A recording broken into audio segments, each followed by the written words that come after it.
Hello everybody and welcome back to another video. I hope you are all well. If you wouldn't mind giving me a like and a subscribe, I'd very much appreciate it. Now in this video, we're going to be letting a bit of a cat out of the bag. A secret I've been keeping close to my chest for the last 3 or 4 weeks, and something that I think is going to be really pivotal to the future of our farm, something that's going to really change the way that we manage our suckler herd.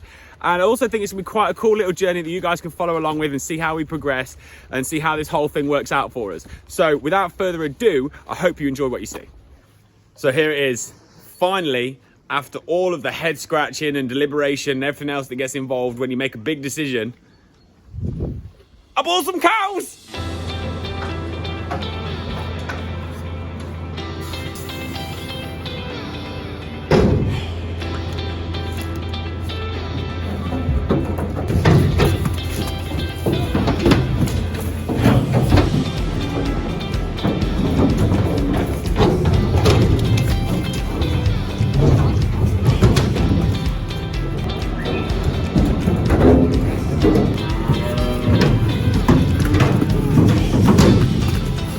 Now, these are not just any old cows. These are 10 Stabiliser in-calf heifers that I got from a local multiplier farm, a guy called Tim Phipps. A really impressive setup. He's about an hour away in the big trailer, so I went and collected them a few weeks ago. And I'm just really glad to have this off my chest because I wanted to post pictures and videos and talk about these. Before we actually get into talking about why I made the decision and how we got to this stage, I've actually got to go and take these down to the cattle crush and trim up their tails and give them a bolus because they haven't had any of that done yet, and get them all ready for calving. So let's go and do that now.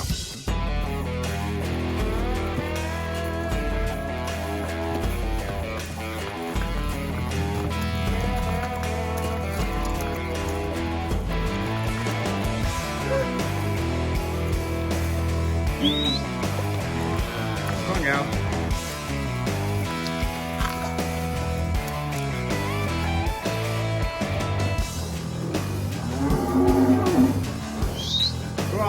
Come on, ladies. Up.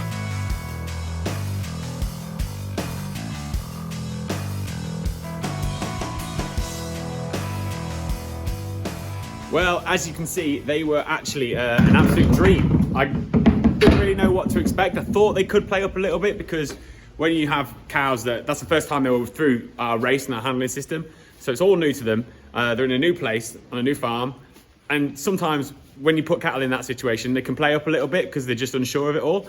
But they were brilliant. They were so docile when we come to move them. They were lovely when we were bolusing them, everything.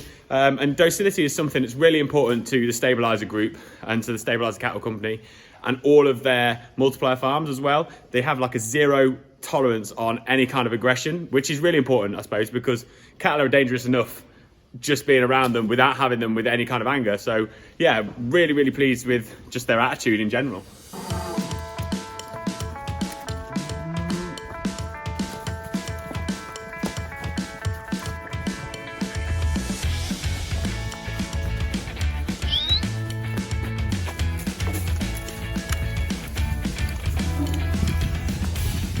Now, before we get too carried away talking about the Stabiliser, I thought I'd just recap for those of you who are new to the channel or haven't seen my previous videos, exactly how we've got to this situation in the first place. We used to buy heifer replacements from a local dairy farm that were running a British Friesian on a grass-based system, and they were crossing them to a British Blue, which gave us calves that look like what's behind me now. These are 14-month-old British Blue Cross Friesian heifers, and this is what we were using as our suckler herd replacements. Unfortunately though, that farm were coming up against a few issues when they were calving the Blue out of the Friesian, and have opted to move to something a little bit easier calving, like an Angus or a Sailor Bull. And that's meant that we've had to find a different heifer replacement for our suckler herd. So what made us choose the Stabiliser over other breeds? Well, one thing that was really refreshing that we found was the general transparency of the Stabiliser Cattle Company and their multiplier farms. Often what you'll find is that people try and get you to invest in their breed, and by doing so, they kind of skirt around all the difficult questions.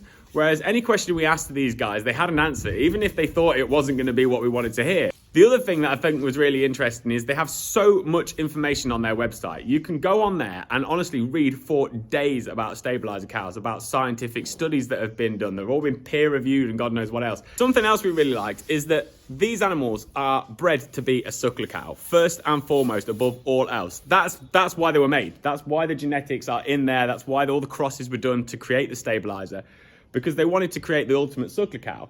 What we've been doing is we've been using a dairy cross cow as a suckler cow, and although that's worked, what's come with it is a few things like fertility issues and so on and so forth that we probably wouldn't get with an animal like this, because these animals have been bred not from a milk producing cow, but from a beef producing cow.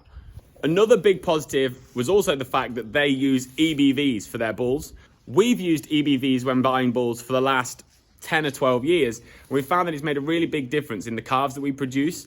And we didn't want to move to another breed that's moving away from EBVs. A lot of breeds don't use them in the way that the Charolais, for example, have used them. But the Stabilizer is another one of those breeds that's actually really, really keen on using EBVs. And what EBVs can do is they can help you choose what kind of calf you're trying to produce. For example, if you want a maternal calf because you're trying to produce replacement heifers, you can pick the bull that's going to pass those traits on. And if you're trying to produce a beef cow, that you can pick a bull with a terminal index that's really high that's going to pass those traits on. So essentially you can kind of tailor make what kind of calf you get. Something else that I think is really impressive with these is they've done a lot of work on carbon emissions, and I think that's something that we really need to think about as we progress and we lose single farm payments and carbon becomes quite a big deal in agriculture. For example, a bull calf that is finished between 12 and 14 months from a stabilizer herd is actually going to emit 40% less carbon than your average bull calf from a different breed, which I think is mega. Another thing I really like about the Stabilizers as well is that they are such a grass-based cow.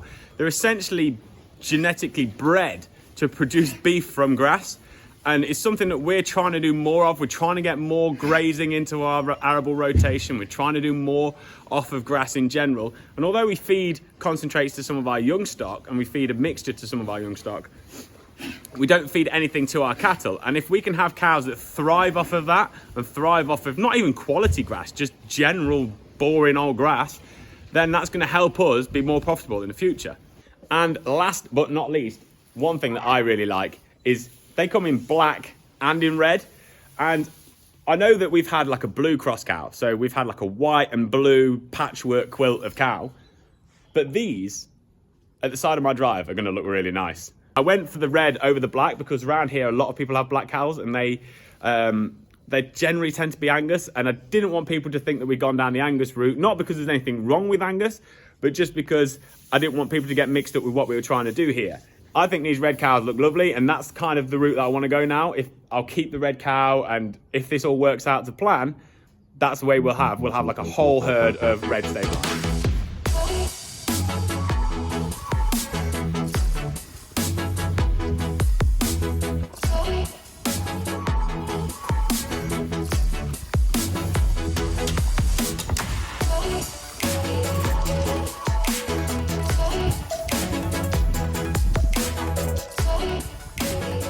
You're probably now wondering though, what's the plan moving forward? Well, the reason why we bought 10 in-calf heifers is because we thought it would give us a really good average, a kind of good ballpark as to exactly how the cow performed. For example, if we have 10 and we have calving issue with 1, then we can say maybe that's an anomaly. If we had 10 and we had calving issues with 9, then we can say perhaps this isn't the breed for us. So we thought we'd take that 10, and hopefully if that all works out to plan, we'll calve them, everything will be fine, nothing will go wrong, and we can look at then investing in more stabilizers in the spring. I have actually already spoken to Tim, the farmer we bought these stabilizers from, about the potential of buying more as bulling heifers later on in the spring. What that would do is it would allow us to have enough stabilizers to essentially give them 2 rounds of AI and then put them in with one of our Charolais bulls like behind me. What that would mean is that I would be able to keep any of the heifer calves as more replacement heifers for the future, and essentially then try and turn our herd into a closed herd. That would essentially allow us to be self-sufficient in providing our own heifers, which I think would be really good, essentially take away all of the problems that we've occurred that's got us into this situation in the first place. I know there's probably people thinking, well, you bought them from a multiplier farm, so you probably paid through the nose. And I'm not gonna lie, they were not cheap. But I think it's actually really important that we do buy them from a multiplier farm. And here's why. As a multiplier farm, you have to adhere to a really strict code of conduct as when it comes to like animal health and testing and things like that. And for us as a buyer, it's really nice and reassuring to have that, because when we go to them, we know that we're essentially getting sold what we're told we're getting sold. And I think that's really important for anybody who's looking to buy stock. And that is it. The secret is well and truly out. If you have any comments about what we've done, stick them down below. I would love to hear what you think. Hopefully, even if it's not the breed that you'd have chosen, you can understand why we went down that route. Also, if you wouldn't mind giving me a like and a subscribe, I'd very much appreciate it. But until next time, guys, thank you very much for watching. Stay positive, test negative. See you all soon. Bye.